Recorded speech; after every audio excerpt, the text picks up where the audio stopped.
We see them in paintings, old men in powdered wigs, tailored suits, founding fathers, statesmen, but that's not who they were. Before they sat in the Oval Office, they were soldiers, brawlers, survivors. Some of them killed with their own hands. Others ordered death on a scale that would make modern generals sick. This isn't your textbook history. This is the truth. Today, we're ranking the 5 deadliest presidents in American history. Number 5 might surprise you.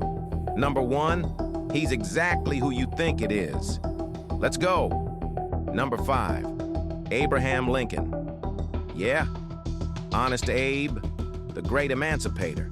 But before he freed the slaves, he was breaking necks. Lincoln wasn't just tall, he was 6'4" of pure frontier muscle. And in the 1830s, that made him a legend in the wrestling pits of Illinois. This wasn't professional wrestling. This was rough and tumble frontier fighting. No rules, no referees. Just 2 men trying to destroy each other in front of a crowd that wanted blood. Lincoln fought more than 300 matches. 300. He would grab men by the throat, lift them off the ground, and slam them into the dirt so hard they didn't get back up. One time, a local gang called the Clary's Grove Boys challenged him. They were the toughest men in New Salem. Their leader stepped forward. Lincoln choke-slammed him. One move. Fight over. The gang respected him so much after that, they became his bodyguards. This is the same man who would later lead the country through its bloodiest war. A war that killed 620,000 Americans. Lincoln didn't pull triggers, but he ordered the carnage, and he had the hands to do it himself if he needed to. Number 4, Ulysses S. Grant. They called him the Butcher, and he earned it. Grant didn't care about casualties. He cared about winning, and he was willing to drown the South in blood to do it. At the Battle of Shiloh, 23,000 men were killed or wounded in just 2 days. Grant's own generals begged him to retreat. He refused. He stood on the battlefield while cannonballs screamed past his head, while men around him were torn apart, and he just stood there smoking a cigar.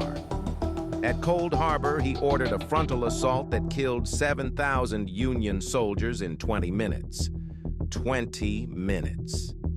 Grant later said it was the one order he regretted, but he didn't stop. He kept pushing, kept bleeding the Confederacy dry, until Robert E. Lee had no choice but to surrender. Grant won the war, but he did it by throwing men into a meat grinder and never looking away. Number 3, Theodore Roosevelt. Teddy Roosevelt didn't just survive an assassination attempt. He laughed at it. October 14, 1912. Milwaukee, Wisconsin. Roosevelt was about to give a campaign speech. A man walked up, pulled out a revolver, and shot him in the chest. The bullet tore through his steel eyeglass case, through his folded speech, and lodged inside his body. The crowd screamed. Security rushed in. Everyone thought Roosevelt was dead, but Roosevelt didn't fall. He coughed into his hand, checked for blood, and realized the bullet hadn't hit his lung. Then he spoke. "I will deliver this speech or die trying." He spoke for 90 minutes, with a bullet inside his chest. He opened his coat, showed the crowd the blood, and said, "It takes more than that to kill a bull moose." Doctors later said removing the bullet was more dangerous than leaving it in, so Roosevelt kept it for the rest of his life. This was a man who charged up San Juan Hill, who hunted grizzly bears for fun, who once went blind in one eye from boxing and kept fighting. Teddy Roosevelt didn't fear death. Death feared him. Number 2, George Washington, the father of the nation, the man on the dollar bill. But before that, he was a ghost.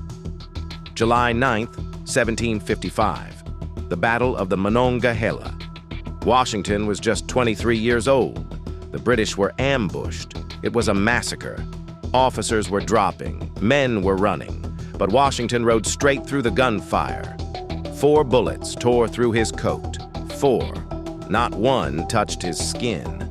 2 horses were shot out from under him. He climbed onto another and kept fighting. After the battle, a Native American chief told his warriors to stop shooting at Washington. He believed Washington was protected by the Great Spirit. They called him the Town Destroyer. Years later, that same chief said, "I had 17 clear shots at you. I could not kill you."